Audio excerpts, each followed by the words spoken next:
Kesempatan kali ini kami boleh beribadah bersama-sama sekalipun melalui ibadah online.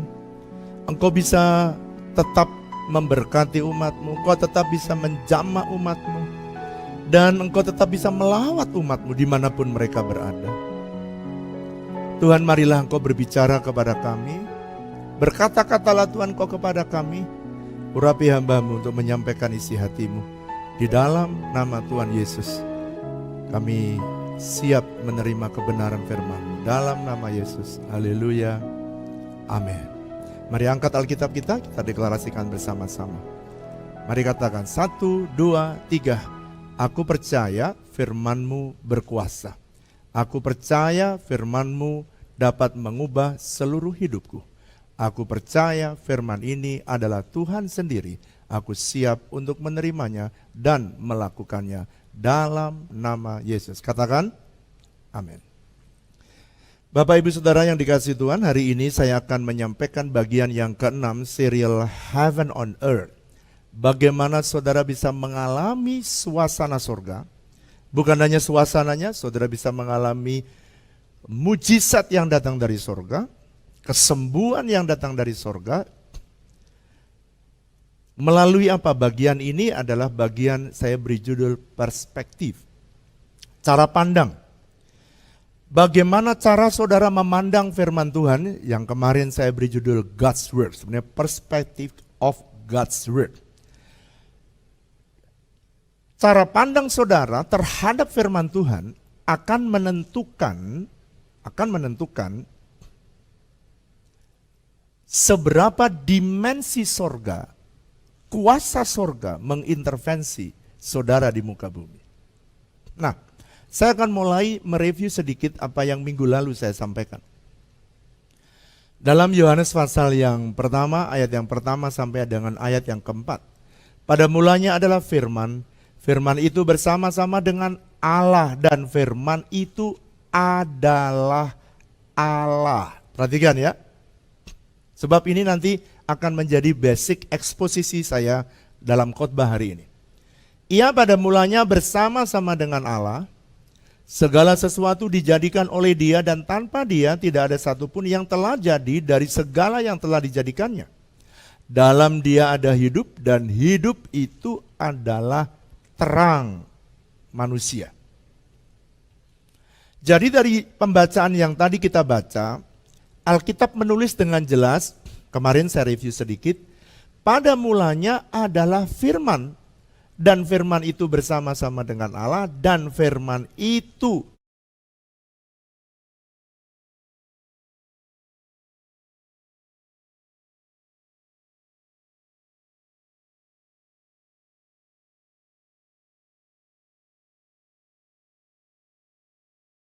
sebenarnya adalah Allah. Jadi, bagaimana cara pandang seseorang terhadap firman yang dia baca, terhadap firman Tuhan yang dia renungkan, terhadap firman Tuhan yang dia hadapi, itu akan menentukan tingkat mujizat atau level atau derajat mujizat. Atau saya sebut pengalaman supranatural yang terjadi dalam hidup saudara. Jadi ada orang-orang yang mengalami pengalaman supranatural itu harian. Hari ini saya ditegur Tuhan, besok saya berubah, saya lakukan. Hari yang sama pada besok itu terjadi mujizat. Ada orang yang sakit, lalu kemudian dia ditegur Tuhan dan dia berubah. Dan akhirnya dia bisa mengalami pengalaman supranatural, kesembuhan secara supranatural. Nah, kemarin saya sudah membicarakan ada 3 yang sudah saya sampaikan. Hari ini saya akhiri dengan 2 pandangan terhadap firman. Beberapa pandangan orang terhadap firman Tuhan. Yang pertama, kemarin kita sudah belajar firman Tuhan itu dipandang sebagai bahan bacaan orang Kristen. Makanya tiap hari disuruh pendeta baca firman, ya juga kayak bacaan aja, perwakilan dari Bobo ya. Biasanya baca Bobo atau baca Times atau baca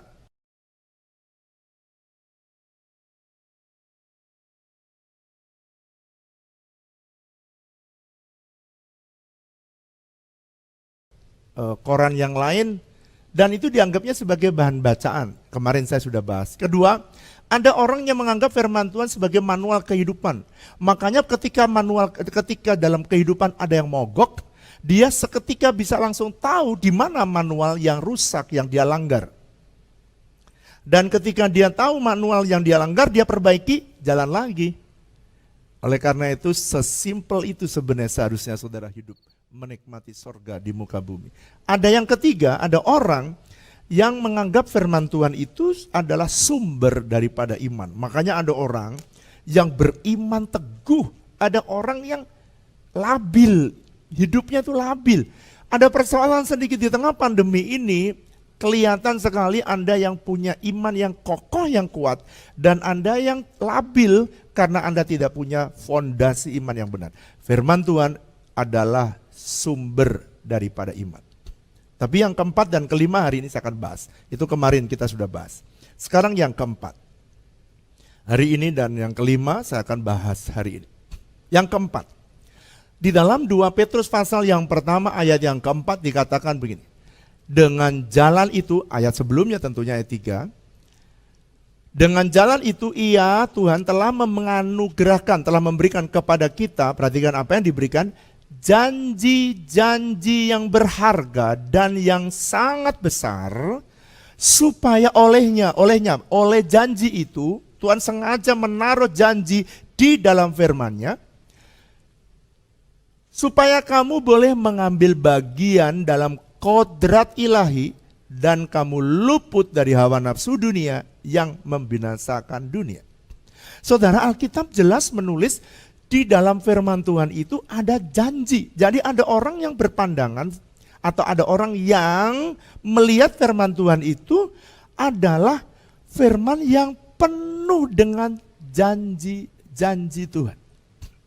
Kalau saya baca firman Tuhan, saya baca itu seperti seorang bapak yang sedang berjanji berbicara kepada saya. Nah saudara, bagaimana? Saya pengen supaya saudara juga menikmati firman Tuhan itu seperti seorang bapak yang memberikan janji-janji yang besar. Jadi dalam 2 Petrus pasal yang pertama ayat yang keempat, Tuhan memberikan kepada kita janji-janji yang besar. Kenapa disebut janji yang besar? Tentunya ada tujuan. Saya kalau memberikan janji kepada anak saya ketika dia kecil, ada tujuannya. Ada tujuannya apa? Supaya dia belajar. Papa akan belikan kamu sepeda kalau kamu naik dengan nilai yang bagus. Berarti dia akan berusaha, ada tujuannya Tuhan. Kenapa dia memberi janji? Kita aja kalau memberikan janji kepada anak kita dengan tujuan. Sekarang karena saya perlakukan anak saya begitu ketika dia kecil, sekarang dia mengajar anaknya cara yang sama. Dia pengen anaknya sekarang berumur 3 tahun, kalau dia sudah tidak ngompol umur 3 tahun, maka dia dapat prestasi. Dia bilang, kalau kamu tidak ngompol, kamu bisa nonton video tayo mobilnya. Supaya apa? Bukan tayonya, ngompolnya, pendidikannya yang diinginkan. Tuhan juga sama. Kenapa sih Tuhan memberikan kepada kita janji yang tidak kecil atau janji yang besar? Ada 2 tujuan. Tujuan yang pertama, Tuhan memberikan janji yang besar dengan tujuan supaya kita bisa luput dari hawa nafsu yang jahat yang menimpa dunia hari-hari ini. Saudara, kenapa Tuhan pengen supaya Anda itu kudus? Karena kalau saudara kudus, Anda tuh bisa mengalami janji Tuhan. Dan Tuhan sengaja memberikan janji itu kepada kita supaya kita itu menjaga kekudusan. Ini bukan saya yang ngomong, Tuhan. Supaya kamu tuh luput. Supaya kamu itu lebih jatuh cinta kepada Tuhan dan firman-Nya daripada kamu mendengar kata-kata dongeng cerita di dunia ini. Daripada kamu mendengarkan filosofi dunia, lebih baik kamu percaya kepada janji-janji Tuhan. Jadi Tuhan itu memperlakukan kita seperti anaknya. Dan bahkan Tuhan berkata janji Tuhan itu seperti emas yang lebih murni, yang dimurnikan, seperti perak pilihan yang sudah dimurnikan. Artinya Tuhan itu sebelum berjanji, sebelum dia ngomong, dia itu telah uji. Saudara perhatikan, nanti satu hari saya akan berbicara betapa pentingnya Tuhan itu memberi firman. Nanti lain kali. Kenapa Tuhan itu nggak banyak berbicara? Mungkin banyak orang berkata, kok Tuhan nggak bicara? Tuhan itu benar-benar yang penting sekali baru berbicara kepada kita. Sebab sekali dia berbicara, dia mengikatkan dirinya kepada firman yang dia sudah keluarkan. Oh, jangan main-main. Jangan anggap saudara seperti orang lain berjanji. Jadi alasan Tuhan kenapa dia memberikan janji yang besar dan berharga, karena dia pengen supaya saudara itu luput dari hawa nafsu. Dia pengen saudara hidupnya benar, keluarga ya jangan menyimpang, suami-suami ya jangan affair dengan orang lain, istri-istri setialah sama suamimu, anak-anak taatilah orang tuamu. Dia ingin supaya saudara terhindar dari semua kerusakan dunia ini. Dia ingin supaya Anda luput dari hawa nafsu yang jahat. Dengan kata lain, dia pengen saudara hidup kudus. Jadi goalnya Tuhan, kalau kamu kudus, kamu akan mengalami janji-janjiku. Dia balik, aku berikan janji yang besar dengan tujuan supaya kamu luput dari hawa nafsu dunia yang jahat menimpa dunia ini. Saudara, di tengah pandemi seperti ini, percayalah, jangan percaya kepada apa yang dikatakan di luar, percayalah kepada apa yang difirmankan Tuhan. Engkau akan melihat hasil yang dahsyat dari janji Tuhan. Yang kedua, kenapa Tuhan memberikan janji yang besar dan sangat berharga? Supaya kamu mendapatkan kodrat ilahi. Kamu itu bisa menjadi serupa dengan Kristus. Tuh maksudnya. Jadi kodrat ilahi itu supaya kamu itu menjadi serupa atau mirip dengan Tuhan Yesus. Saudara jadi orang Kristen tahun demi tahun, harus hidup kita harus berubah. Supaya kalau orang melihat kita, dia melihat Yesus. Sekarang saya tanya, kalau orang lihat saudara tahun ini gimana? Lebih baik nggak dari tahun lalu? Saya berdoa, semua jemaat, kita mengevaluasi gimana? Apakah tahun ini kita lebih sabar nggak daripada tahun lalu? Tahun ini kita bisa panjang sabar nggak daripada tahun lalu? Waduh Pak, tahun ini saya gagal Pak. Kenapa? Pandemi Pak. Mudah marah. Apa saja yang tidak saya langsung marah. Saudara belajar please. Belajar kuasai dirimu supaya orang lain kalau lihat saudara itu kayak Yesus. Karena tujuan Tuhan memberikan janji yang berharga supaya saudara mendapatkan kodrat ilahi. Pak, bukankah itu berat? Oh iya. Itu sebabnya Tuhan memberikan janji yang besar. Tujuan orang Kristen, tujuan saudara menjadi orang Kristen itu haruslah tujuan saudara adalah menjadi serupa dengan Yesus. Saudara jangan anggap Anda itu sepelekan ini. Itu sebabnya dia kasih Anda janji yang besar.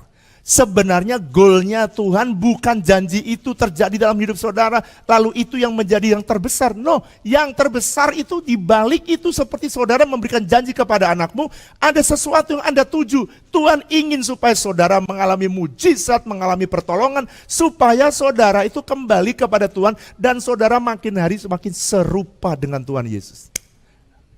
Saya berdoa, semua jemaat yang mendengarkan kebenaran ini, hidup saudara tahun ini harus jauh lebih baik. Sekalipun kondisi hari ini mengalami pandemi, karakter Kristus harus keluar dari dalam hidup kita. Panjang sabar, berlimpah kasih setianya. Amin saudara. Usus saudara di pandemi ini harus lebih panjang daripada sebelum masa pandemi. Janji-janji apa saja di dalam Alkitab? Banyak. Ada janji saat saudara khawatir. Khawatir aja dulu. Jangan khawatir. Tuhan berikan gitu saudara. Jangan kita bersedih, ada janji ketika Anda bersedih. Jangan ada janji ketika Anda kesepian. Ada banyak janji. Ada janji ketika saudara berbeban berat. Datanglah kepadaku, kamu yang letih lesu dan berbeban. Waduh semua janji-janji itu memang besar-besar. Tetapi saudara bukan mainannya, bukan berkatnya, bukan. Dia ingin supaya apa yang dirindukan Tuhan dalam hidup saudara, saudara menjadi serupa dengan Yesus. Itu yang dia ingin. Dia ingin kejar dari dalam hidup saudara. Tuhan berikan kepada saudara janji untuk memperoleh hidup yang kekal. Siapa yang percaya kepada Yesus, kamu akan memiliki hidup yang kekal. Mungkin ada saudara yang hari ini belum memiliki kepastian keselamatan. Terima. Kemarin saya bersama dengan istri saya naik mobil, Lalu kemudian ada orang di belakang saya dan saya mulai menceritakan tentang Yesus. Saya cerita Yesus supaya dia juga percaya Yesus. And the end saya tantang. Apakah kamu mau juga menerima Yesus? Seperti saya terima Yesus. Pak, yang itu jangan sekarang ya Pak ya. Nanti saya tak pikir dulu ya. Ya boleh, gak apa-apa. Yang penting pokoknya saya berikan supaya banyak orang juga diselamatkan. Jadi kalau orang ketemu saya, orang itu belum pernah saya beritakan Injil, dia pasti harus menerima berita Injil dari mulut saya. Kenapa? Karena memang itulah kerinduan Tuhan, semakin banyak orang diselamatkan. Nah, saya ingin menyampaikan ada janji yang Tuhan berikan. Dan saya pengen supaya saudara berdoa sungguh-sungguh. Kenapa saya ambil waktu ini pada sesi ini, saudara memegang ada satu janji besar yang diberikan oleh Tuhan dan Tuhan ulang-ulang kembali dan lewat nabi-nabinya dia berbicara berulang kali. Janji itu adalah di dalam Kisah Rasul pasal yang ke-15 ayat 16-17. Kenapa saya spend waktu ini? Sebab saya pengen sorga waktu mengintervensi bumi, waktu Tuhan bekerja dahsyat di muka bumi. Jangan ada seorang pun jemaat WTC yang tidak tahu akan apa yang akan sedang terjadi dan apa yang akan Tuhan kerjakan dan waktu yang akan datang. Sebab dia berjanji, dia berkata begini, kemudian aku akan kembali dan membangunkan kembali pondok Daud yang telah roboh dan reruntuhannya akan kubangun kembali dan akan kuteguhkan. Supaya, perhatikan lihat ya, supaya semua orang lain mencari Tuhan. Dan segala bangsa yang tidak mengenal Allah, yang kusebut milikku, demikianlah firman Tuhan, yang melakukan semuanya itu. Jadi kalau begitu Pak, apa sih janjinya? Nih perhatikan, pada hari terakhir, saudara dan saya sekarang ada di posisi terakhir. Bahwa dia akan merestorasi pondok Daud. Dengan tujuan apa dia punya janji ini? Perhatikan ini. Dia punya tujuan supaya segala bangsa yang tidak mengenal Tuhan, dia bisa mencari Tuhan. Saya pengen semua saudara berdoa untuk janji Tuhan yang ini. Makanya firman Tuhan itu berisi dengan janji-janji Tuhan yang besar, supaya saudara bertekun berdoa. Dan ketika terjadi sesuai apa yang dijanjikan, maka saudara akan lihat bukan hanya saudara selamatkan, keluarga saudara, orang tua saudara, tetangga saudara, mungkin orang yang bekerja dengan saudara, mereka bisa diselamatkan bersama-sama. Nah Pak, kalau begitu apa sih yang dimaksud dengan Tuhan restorasi pondok Daud, sehingga Tuhan bisa membuat banyak orang datang dan mencari Tuhan? Restorasi pondok Daud itu adalah, ini anunya, saya menyampaikan ini adalah pesan dari Bapak rohani saya, yang saya yakini dan saya mau bagikan kepada saudara, supaya saudara juga meyakini yang sama apa yang saya sampaikan. Sehingga saudara menanti-nantikan supaya ketika terjadi sesuatu, saudara ikut ambil bagian. Semua cabang akan lihat penuaian, semua gereja akan lihat penuaian yang besar. Apa sih Pak restorasi pondok Daud? Restorasi pondok Daud itu Davidnya nih. Ini diambil dari kehidupan Daud. Daud itu prajurit yang gagah perkasa. Yang memiliki gaya hidup apa? Doa, pujian, penyembahan. Siang dan malam dan melakukan kehendak Tuhan pada zaman now, zaman sekarang ini. Sebab Daud itu bekerja, Alkitab menulis gini, Daud itu melayani Tuhan pada generasinya. Nah, restorasi pondok Daud tentunya bukan zaman Daud, tentunya untuk kehendak Tuhan pada zaman now. Dia merestorasi, Tuhan punya rencana yang hebat pada zaman sekarang. Saya akan mulai satu persatu. Apa sih Pak yang dimaksud dengan prajurit yang gagah perkasa? Prajurit yang gagah perkasa itu artinya orang yang siap sedia melakukan peperangan rohani. Wah. Jadi Tuhan mau supaya saudara siap sedia anytime. Kalau ada pekerjaan kuasa kegelapan, saudara adalah orang yang siap. Semua yang menghentikan revival, saudara yang siap menghancurkan pekerjaan setan yang menghalangi revival. Apakah Anda siap juga?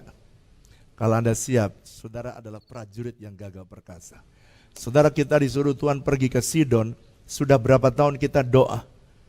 kira-kira udah 7 tahun lebih, kita memasuki tahun 8 atau 9. Begitu kita memasuki 7 tahun pertama, sekarang memasuki 7 tahun sekuen yang kedua, berdoa terus melakukan peperangan di pusat okultisme yang ada di Provinsi Banten ini. Dengan apa? Dia ingin supaya kita lakukan peperangan rohani. Kita menanti revival besar di Provinsi Banten. Saudara dimanapun saudara berada juga, saudara mesti siap dipakai Tuhan untuk lakukan peperangan rohani. Kalau saudara menjadi prajurit yang gagah perkasa dan siap melakukan peperangan rohani, saudara juga harus siap menjaga kekudusan hidup saudara, supaya selalu menang dalam peperangan. Perhatikan, ada orang yang kalah dalam peperangan dan ada orang yang menang. Bukan tergantung kepada kehebatan seseorang, kepada apakah saudara hidup dalam kekudusan atau tidak. Saya berdoa lewat kebenaran ini, jangan ada yang meremehkan kekudusan. Kalau saudara perang, saudara kemenanganmu terletak kepada saudara menjadi satu dengan Tuhan atau hidup dalam kekudusan. Tadi prajurit yang gagah perkasa, yang memiliki gaya hidup doa, pujian, dan penyembahan. Apa sih Pak gaya hidupnya dari prajurit itu? Dia adalah prajurit itu seorang yang selalu intim dengan Tuhan. Saya pengen saudara yang mendengar kebenaran ini, sebelum Anda mengetahui apa yang akan terjadi, saya pengen supaya saudara punya gaya hidup. Gaya hidupnya gimana Pak? Intim dengan Tuhan. Itu sebabnya di gereja ini kekuatan gereja kita saudara. Saya pengen wariskan ini kepada semua jemaat. Dan saya berulang-ulang kepada inti dan pengerja. Saya pengen wariskan kedekatan hidup dekat dengan Tuhan. Itu hidup yang indah. Dan kekuatan gereja kita ini adalah mendengar arahan Tuhan, mendengar suara Tuhan, dan melakukannya dengan setia. Apa saja yang diperintahkan, itu yang membuat gereja kita hari demi hari dibuat oleh Tuhan semakin besar, karena memang Tuhan memberikan janji-janji yang besar. Jadi gaya hidup dari prajurit itu tadi, pasukannya Daud, itu senang apa Pak? Memuji, menyembah Tuhan. Itu sebabnya saudara, saya senang mengajak saudara dan melatih saudara untuk bangun mesbah. Makanya di tengah pandemi saya naikin mesbah Senin, mesbah Kemis. Setiap Senin dan setiap Kemis saya bangun mesbah doa. Kenapa? Karena saya pengen ngajak semua suami pimpin mesbah dalam keluarganya. Saya pengen ngajak keluarga senang berdoa dan memuji Tuhan. Saya senang ini menjadi gaya hidup, bukan cuma pandemi. Saya pengen saudara setiap hari justru. Saya Senin dan Kamis hanya memberi contoh saja. Tetapi saudara bukan hanya itu pada doa fajar. Doa fajar juga saya ajak jam 5 pagi. Semua ajak masuk di dalam doa fajar. Bahkan kita punya menara doa siang dan malam. Wow. Saudara mesti ngerti yang ini, bagian ini. Saudara perhatikan ya. Kenapa sih Pak di gereja kita itu kok sembayangnya kok banyak? Ayo, saudara ngerti sekarang kenapa? Karena saya punya ada janji Tuhan yang besar yang sedang saya nantikan. Dan saya terus mengajak saudara untuk intim dengan Tuhan. Karena itulah yang dia kehendaki waktu dia merestorasi. Sebelum kota kita direstorasi, sebelum bangsa kita direstorasi, saudara terlebih dahulu yang menjadi alat Tuhan untuk restorasi terjadi, saudara direstorasi terlebih dahulu oleh Tuhan. Saudara makanya di gereja kita, saya juga suka aneh. Saya juga suka memperhatikan kelakuan daripada jemaat ya. Gembala itu suka memperhatikan kelakuan jemaat. Saya undang pembicara dari Amerika. Keluar uang besar sekali. Hotel, transport business class. Kalau orang-orang yang sudah berkelas. Hotelnya pun harus berkelas. Semua berkelas, makannya pun harus berkelas. Semua berkelas. Persembahannya pun harus berkelas. Waktu KKR tiba, saya kaget. Saya merenungkan, Tuhan, kenapa yang datang kok enggak banyak? Saudara, waktu saya merenungkan ini saya pulang, saya sedih ya. Saya sedih, pulang lalu saya mengambil kesimpulan. Ternyata anak-anakmu itu ya, yang membuat dia mengalami pertolongan Tuhan itu karena mereka bertemu dengan aku, kata Tuhan. Jadi semua yang kamu buat selama kamu mengandalkan manusia tidak akan pernah menarik orang. Tapi kalau kamu hadirkan Tuhan baru menarik orang. Dan menghadirkan Tuhan nggak perlu lagi, nggak perlu biaya besar lagi, saudara. Itu sebabnya, saudara, saya ajak semua orang senang masuk dalam doa, pujian, penyembahan. Karena itulah yang melahirkan banyak dimensi supranatural terjadi dalam gereja ini dan dalam hidup saya. Dan sebentar lagi mengalami, semua saudara juga akan mengalami, terjadi. Lalu apa artinya Pondok Daud?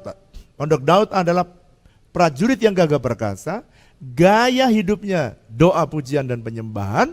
Lalu dia bersedia ini, perhatikan, melakukan kehendak Tuhan pada zamannya. Apa sih Pak kehendak Tuhan pada zamannya? Matius 28. Yesus mendekati mereka dan berkata, kepadaku telah diberikan segala kuasa di sorga dan di bumi. Karena itu pergilah, jadikanlah semua bangsa apa, saudara? Muridku. Dan baptislah mereka dalam nama Bapa, Anak, dan Roh Kudus. Dan ajarlah mereka melakukan segala sesuatu yang telah kuperintahkan kepadamu. Dan ketahuilah, aku menyertai kamu senantiasa sampai kepada akhir zaman. Jadi Tuhan, ini kehendak Tuhan pada zaman now. Apa Pak kehendak Tuhan? Supaya saudara dan saya, ini kehendak Tuhan pada zaman now. Apa Pak? Yang pertama, supaya saudara dan saya melakukan amanat agung. Apa itu? Great Commission. Saudara tidak tahu kapan Roh Kudus melanda bumi ini. Tapi saudara, bagianmu dan bagian saya adalah beritakan Injil kepada siapapun yang saudara dengar dan saudara kenal. Siapapun yang saudara temui adalah kesempatan buat saudara beritakan Injil. Itu sebabnya kadang-kadang bersama dengan anak saya sengaja memberi contoh anak saya, memberitakan Injil tuh kayak gini loh. Mudah nih loh, lihat nih caranya, mudah sekali. Kenapa saya sengaja memberitakan Injil di depan istri saya? Karena supaya istri saya juga lihat nih loh, memberitakan Injil tuh gampang. Mudah nih, lihat. Bagianmu menceritakan Injil, mengenai dia percaya atau tidak, itu bukan urusanmu. Sebab kalau dia percaya, saudara jangan bangga. Itu karya Roh Kudus. Kalau saudara ditolak, juga jangan sedih. Waktu saudara ditolak sedih terus kemudian 7 hari tidak makan gitu, saudara. Jangan juga. Bagianmu lakukan. Great Commission. Nah, Great Commission sebenarnya terdiri dari 2 bagian. Yang pertama adalah memberitakan Injil. Tapi ada bagian yang kedua tadi saudara baca. Ajarlah mereka melakukan segala yang kuperintahkan kepadamu. Itu namanya apa Pak? Itu namanya discipleship. Jadi di dalam memberitakan Injil dan pemuridan, itu 2 itu dibungkus oleh Tuhan menjadi satu yang namanya amanat agung. Dua-duanya penting, bukan satu atau salah satu yang penting. Dua-duanya penting, memberitakan Injil penting, memuridkan penting. Gereja kita, mulai dari gereja kita ini sejak berdiri tahun 2004 sampai hari ini, setiap Selasa adalah hari krusial. Setiap kali saya tidak pergi ke luar negeri atau keluar kota, selalu saya sediakan waktu, saya muridkan para pendeta di gereja kita. Tim inti, ketua-ketua divisi, semuanya saya muridkan. Ketua distrik saya muridkan. Ketua-ketua pilar saya muridkan. Untuk apa saudara? Supaya mereka bisa serupa dengan Kristus. Supaya mereka melakukan hidupnya sesuai dengan firman Tuhan. Sebab amanat agung yang pertama adalah itu adalah memberitakan Injil, tapi yang kedua adalah menjadikan mereka menjadi murid Kristus. Saudara, Barna Research, dia membuat research bahwa 51% orang itu dia bilang, saya belum pernah dengar apa itu amanat agung. Kasihan sekali ya, tapi risetnya bukan di Indonesia, di Amerika. Saya berdoa lewat kebenaran ini, saya berdoa supaya saudara semua dimuridkan. Pak, saya kok nggak dimuridkan sama Bapak? Oh iya, nggak semua ke saya. Saya muridkan saudara jemaat di ibadah raya. Lalu kemudian di dalam kelas TC, pemuridan melalui 4 cara. Ibadah raya, kelas TC, kemudian memuridkan dalam kelompok kecil dalam kersel-kersel. Kalau saya tugasnya carousel inti. Makanya saya minta semua jemaat saudara, walaupun online, saya ngajar online, saya tetap memuridkan orang-orang inti para pendeta. Online, tidak ketemu. Saudara, makanya saya encourage saudara supaya saudara semua membangun carousel. Tolong saudara bangun carousel. Para suami yang ingin dimuridkan, wanita ada kelas yang namanya permata. Para pria, kemarin saya bicara 2 sesi, untuk supaya terjadi kesembuhan, maka para pria harus dimuridkan. Pak, ada wadah nggak pemuridan para pria? Ada, namanya Man of Integrity. Pak Erwin Widodo, dia adalah pembina untuk Man of Integrity. Saudara bisa kontak kepada nomor di bawah ini untuk bisa menghubungi Man of Integrity. Bisa lewat tim MOI, dan ada bahan pemuridan yang sudah disiapkan untuk para pria supaya saudara bisa berfungsi lebih maksimal. Restorasi Pondok Daud ini sebenarnya adalah, apa sih Pak, kenapa Bapak berbicara tentang ini? Sebab restorasi Pondok Daud ini adalah persiapan memasuki janji Tuhan yang terakhir, yaitu lahirnya Pentakosta yang ketiga yang akan melanda dunia sehingga terjadi penuaian terbesar untuk menyelesaikan amanat agung Tuhan Yesus. Saudara, Pentakosta yang pertama mengakibatkan kurang lebih 70% penduduk bumi mengenal Tuhan. Wow, besar. Tapi penduduknya belum banyak memang. Pentakosta kedua terjadi di Azusa Street. Pentakosta pertama terjadi di Yerusalem. Pentakosta yang kedua terjadi di Azusa Street ini, itu mengakibatkan gerakan yang sekarang 70% dari orang yang percaya kepada Tuhan Yesus itu adalah hasil daripada Pentakosta yang kedua. Pak, kalau begitu bagaimana dengan Pentakosta ketiga? Wow, Pentakosta ketiga, para nabi-nabi Tuhan bernubuat. Dari Australia, Russell Evans, dia bernubuat bahwa dari Indonesia akan keluar jutaan anak muda dengan api yang menyala-nyala, yaitu api Pentakosta yang ketiga yang akan bekerja dengan dahsyat di seluruh dunia. Dan saya percaya nanti saudara, anak-anak muda kita, kenapa kok anak-anak muda? Dia akan menyebar dari Indonesia ke bangsa-bangsa karena memang anak-anak kita semua memang fasih bahasa Inggris. Kalau kita ini little I can gitu ya saudara. Tapi kalau mereka, waduh saudara, saya sama anak saya saja udah generasi berikutnya jauh lebih bagus. Ya saya tidak dikursusin, kalau dia kan saya kursusin saudara. Saya orang melarat, bagaimana orang tua saya kursusin, sekolah aja hampir mandek. Jadi generasi anak-anak kita ini sekarang semuanya kecil-kecil aja udah ngomong bahasa Inggrisnya. Waduh saudara, kadang-kadang kita yang tua malu. Saya ingin memberikan saudara pengertian yang sudah didapatkan hingga hari ini. Ada 5 hal yang Anda mesti doakan dalam doa-doa saudara. Lahirnya Pentakosta. Sebab ini Tuhan memberikan janji yang besar dan yang sangat berharga.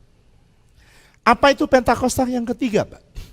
Pentakosta ketiga ada 5 hal yang Anda harus tahu. Yang pertama, Pentakosta ketiga adalah pencurahan Roh Kudus yang dahsyat di zaman sekarang, zaman now, melebihi terjadi di Azusa Street Pentakosta yang kedua.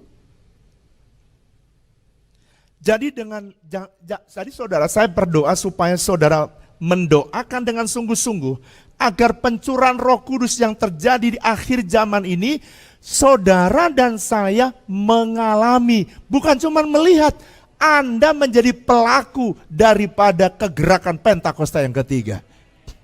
Dan saudara sendiri yang akan melihat begitu banyak orang akan datang kepada Tuhan. Dan ini akan membuat unlimited kegerakan yang besar. Ini akan membuat saudara pertobatan yang luar biasa besar. Yang kedua, apa yang akan terjadi di Pentakosta yang ketiga ini Pak? Yang kedua, yang akan terjadi di Pentakosta ketiga adalah akan terjadi penuaian yang besar, penuaian jiwa yang terbesar dan yang terakhir sebelum kedatangan Tuhan kali kedua. Jadi kalau begitu, saudara perhatikan ya, sebelum Yesus datang dan saudara diangkat dalam rapture, saudara ingat, sebelum rapture akan terjadi kegerakan ini. Kenapa sih Bapak minta supaya kita berdoa? Saya sudah berbicara ini kepada para pemimpin. Saya ini waktunya saya mulai berbicara kepada para jemaat. Supaya bukan hanya pemimpin yang berdoa, bukan hanya pengerja yang berdoa, tapi saya minta supaya semua jemaat Tuhan juga berdoa dengan sungguh-sungguh, supaya lawatan Roh Kudus terjadi besar-besar. Ada seorang hamba Tuhan, saudara, namanya T.L. Osborne. Dia berkata begini, there is only one purpose of Pentecost, that is effectively evangelize lost soul. There is only one purpose. Ada satu tujuan yang utama di masa Pentakosta atau pencurahan Roh Kudus besar-besar. Satu saja tujuannya, yaitu supaya setiap kita bisa memberitakan Injil dengan efektif kepada jiwa-jiwa yang hilang. Sehingga jangan heran ya, makanya dua tugas ini, memberitakan Injil. Kenapa sih Bapak suka sering menceritakan bagaimana memberitakan Injil? Sebab saya pengen semua jemaat tidak terkecuali kalau Anda lagi makan bakmi, saudara nginjil temanmu yang makan bakmi. Kalau saudara lagi makan manggang yang beef yang enak itu saudara, makan ya jangan terpesona dengan manggangnya. Di depanmu ada jiwa yang belum diselamatkan, cerita tentang Yesus. Perkara selamat apa tidak selamat, itu bukan urusan kita, urusan Roh Kudus, itu pekerjaan daripada Roh Kudus. Nah saudara,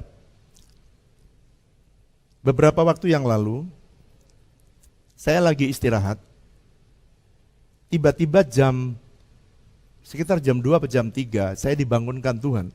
Saya kalau dibangunkan Tuhan, saya duduk, kebiasaan saya nggak mau kalau saya bangun, saya biasanya kalau tidur, bisa ya nikmat aja. Tapi kalau dibangunkan, saya bangun. Saya duduk, saya tanya ada apa Tuhan? Tuhan bilang gini, kamu perhatikan, sebentar lagi WTC Kids itu akan jadi 11.000. Saya kaget, 11.000. Kenapa angkanya bukan 10 atau 15? 11.000, saya juga nggak tahu. 11.000. Terus kemudian saya diberikan strateginya. Jadi kamu mulai dengan kids altar. Makanya saudara, orang tua di masa pandemi ini, tolong anak-anakmu joinkan di kids altar. Sebab sebentar lagi saudara yang mungkin berkata, Pak saya boleh nggak saya menjadi guru sekolah minggu selama pandemi ini untuk di kids altar bimbing anak-anak. Oh boleh sekali. Saudara yang punya beban untuk anak-anak kita, mereka ini saudara, orang tua aja bosen apalagi anak-anak. Saudara saya lihat cucu saya itu ya, saudara saya lihat gimana kalau orang tua dikasih tahu bisa ngerti, kalau anak-anak kita kasih understanding, nak kita belum bisa ke mall, kenapa grandpa? Ada virus, virus itu grandpa, oh iya virus. Kamu gak boleh main-main dekat-dekatnya, pakai masker, kenapa pakai masker? Sesek grandpa, iya nak supaya kamu tidak kena virus, jadi topik virus. Gak mudah, oleh karena itu sekarang Tuhan bilang kamu bangun kids altar.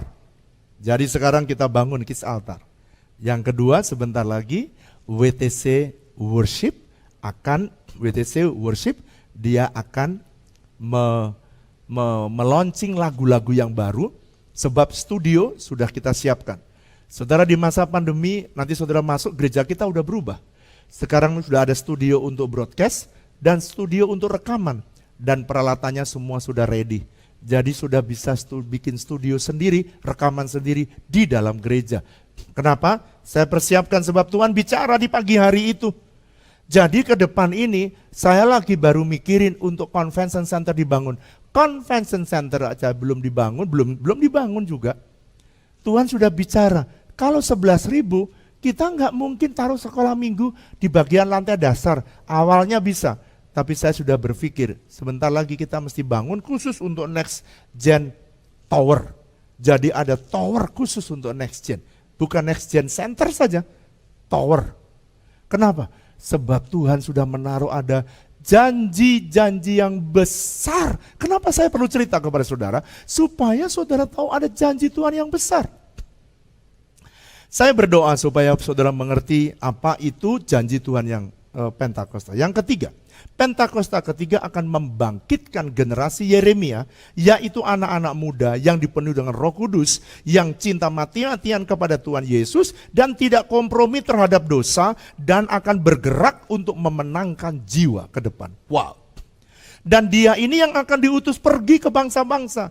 Ibu Cindy Jacob seorang nabiah, dia juga menyampaikan bahwa Pentakosta ketiga ini bukan dari Yerusalem, bukan dari Amerika, bukan dari mana-mana, datangnya dari Indonesia. So, saudara punya privilege, nantikanlah janji-janji Tuhan. Sebab firman Tuhan berisi janji-janji Tuhan yang besar dan sangat berharga. Kita doakan semua anak kita bisa dipakai Tuhan dengan luar biasa. Apapun profesi mereka, mereka bisa dilanda oleh Tuhan. Dan mereka akan jadi pemberita-pemberita Injil yang luar biasa. Yang keempat, apa itu Pentakosta yang ketiga? Pentakosta yang ketiga itu lahirnya ini saudara di Indonesia, tapi akan bergerak ke bangsa-bangsa, dan gerakan ini dari timur ke barat. Jadi artinya dari Indonesia pergi justru ke Amerika, pergi ke Eropa. Saudara, kenapa kok anak muda? Sekarang saya baru tahu, sebab anak muda yang ready. Jadi saya minta anak-anakku, coba perhatikan anak-anak muda, kalau kamu bisa join di English Service, kamu join lah, sebab bahasa mereka bahasa English Service itu di-prepare untuk memenangkan bangsa-bangsa. Skala mininya sudah ada, kamu bisa join bersama-sama. Yang kau belum join, anak-anak yang belum pelayanan dimanapun, saya dorong saudara pergi ke English Service. Kenapa? Kalau kau pergi ke English Service, maka kau ada komunitas untuk bisa ready persiapan untuk diutus oleh Tuhan ke bangsa-bangsa. Yang kelima, Pentakosta yang ketiga akan menyelesaikan dan menuntaskan amanat agung sebelum Tuhan Yesus datang kali yang kedua. Oleh karena itu saya berdoa supaya saudara ini kita tunggu dan kita deklarasikan. 5 ini yang sudah dibuka oleh Tuhan. Dan saya berdoa supaya saudara bisa mengerti. B. H. Clandon, dan dia berkata, the only thing necessary to reach this world for gospel is people full of the Holy Spirit atau Holy Ghost. Jadi yang paling penting untuk menjangkau dunia dengan Injil adalah orang-orang yang dipenuhi dengan Roh Kudus. Saya berdoa anak muda kita fasih bahasa Inggris, dipenuhi dengan Roh Kudus, cinta akan Tuhan mati-matian, dan dia bergerak memberitakan Injil. Wow, dahsyat ke depan. Oleh karena itu gereja kita memfasilitasi, itu sebabnya kita punya Kids Center, kita punya Next Gen Center, kita punya FLCC, kita punya Transformation Center. Kenapa saudara? Kenapa kita invest? Sebab saya yakini janji Tuhan yang besar ini pasti akan terjadi. Anak-anak kita yang kita investasi kebenaran hari ini, mereka akan jadi orang yang hebat di kemudian hari. Sekarang yang kelima, tadi bagian yang keempat. Keempat tadi, ada orang-orang yang memandang firman Tuhan itu berisi penuh dengan janji Tuhan. Tapi sekarang yang kelima. Apa yang kelima Pak? Perspektif pandangan orang tentang firman Tuhan. Yang kelima, dalam Yohanes pasal 1 ayat 1 tadi yang saya baca. Firman Tuhan itu adalah Allah sendiri. Pada mulanya adalah firman-firman itu bersama-sama dengan Allah, dan firman itu adalah Allah. Jadi dengan kata lain, pandangan yang kelima nih ya, firman Tuhan, kenapa saya taruh bagian akhir? Sebab ini yang paling tinggi. Firman Tuhan itu sebenarnya adalah Allah sendiri. Makanya waktu saya baca firman Tuhan, ada orang yang menganggapnya, kok Bapak baca begitu aja, kok begitu Bapak meyakini dan Bapak lakukan sungguh-sungguh. Ya karena firman Tuhan ya Tuhan sendiri. Pagi-pagi Tuhan berkata, ketika kita lagi di Bethlehem, Tuhan berkata, bangunlah house of bread. Orang lain waktu membaca Rut pasal 1, orang lain mungkin membaca biasa aja. Kalau saya memperlakukan firman Tuhan itu seperti Tuhan atau adalah Tuhan. Kenapa? Karena firman Tuhan adalah Allah sendiri. Sehingga saya mentaati firman Tuhan sama dengan saya mentaati Tuhan. Itu sebabnya waktu firman Tuhan berbicara kepada saya, Saya itu memperlakukan, mentaati firman-Nya sama seperti saya memperlakukan Dia berfirman kepada saya. Kalau Anda lakukan itu, hidupmu waduh makin bahagia. Orang lain, dengarkan nih, ada orang bilang begini, bapaknya untuk nolong orang miskin saja mengeluarkan uang miliaran untuk ingin bangun House of Bread. Untuk bisa nolong orang bekerja supaya dia dapat makan. Miliaran gak keluarkan. Saya bilang, kalau kita mentaati Tuhan, jangan hitung-hitungan uang. Karena uang toh datang dari Tuhan yang menyediakan. Setelah ada dua pilihan. Ada dua pilihan. Saudara tidak mengerjakan apa-apa dan tidak ada uang apa-apa. Tidak ada apa-apa. Tidak ada uang, gak ada apa-apa. Yang kedua, saudara disuruh mengerjakan Tuhan dan Anda taat, dan sekalipun berat, sekalipun banyak uang yang saudara perlukan, Tuhan menyediakan. Anda pilih mana? Kalau saya sih pilih taat kalau saya. Saya berdoa supaya saudara bisa mentaati Tuhan, mentaati firman-Nya, sama seperti saudara mentaati Tuhan. Karena firman Tuhan adalah Allah sendiri. Saudara, saya juga nggak tahu, baru saja saya beberapa bulan yang lalu Tuhan bicara. Saya baca, waktu di Israel saya nggak baca itu. Waktu saya baca Rut pasal 1 ayat yang keempat. Bethlehem selama 10 tahun diberkati Tuhan. Loh, ayat kayak begitu aja tiba-tiba berbicara, ada highlight. Tuhan berkata, 10 tahun aku berikan kepada kamu, maka House of Bread bukan hanya memberi makan kepada jemaat WTC, tapi harus memberi makan kota. Bethlehem itu kota, saudara. Makanya saya melipat gandakan, saya nggak tahu. Pokoknya yang jelas gini, bukannya jemaat yang makan sayur sehat HOB, tetapi juga gereja-gereja lain sudah waktunya menerima berkat dari House of Bread. Kenapa kok Bapak mikirin, ya nggak tahu, kalau disuruh Tuhan, ya saya gedein aja. Saya itu jadi orang yang simple saja, kalau disuruh Tuhan, saya kerjakan. Langkah berikutnya, nggak tahu. Nanti pasti ada dikasih tahu lagi.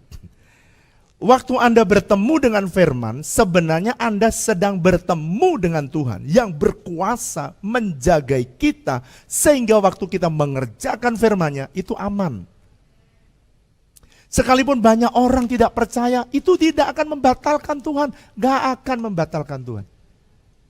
Yesaya 55 ayat 10, Alkitab menulis firman, Yesaya 55 ayat 10, bunyinya begini. Sebab seperti hujan dan salju turun dari langit dan tidak kembali ke situ, melainkan mengairi bumi, membuatnya subur dan menumbuhkan tumbuh-tumbuhan, memberikan benih kepada penabur dan roti kepada orang yang mau makan. Anda perhatikan firman Tuhan itu tadi seperti apa? Salju yang turun dari langit dan tidak akan kembali. Demikian juga firman Tuhan. Kalau Tuhan itu udah berbicara, firman itu memiliki kuasa untuk mencipta dari yang tidak ada menjadi ada. Sebab firman Tuhan itu adalah Allah. Nanti Anda baca Mazmur pasal 33 ayat yang 9-10. Karena dia berfirman, maka semuanya jadi. Waktu dia bersabda, semuanya ada. Oleh karena itu saudara, saya ajari saudara untuk memperlakukan, menghadapi firman Tuhan itu ya, memang firman Tuhan itu ya adalah Tuhan. Itu sebabnya saya bersyukur banyak anak-anak saya yang sekarang sudah mulai mengerti kenapa kadang-kadang banyak perintah yang tidak masuk akal. Tapi saya berdoa supaya saudara percaya. Mari kita siapkan hati kita untuk menerima perjamuan kudus. Mari kita bangkit berdiri bersama-sama, kita angkat pujian I love you, I love you, I love you. Bilang sama Tuhan, Tuhan aku tuh cinta sama Engkau Tuhan. I love you, I love you, I love you. I love you, I love you.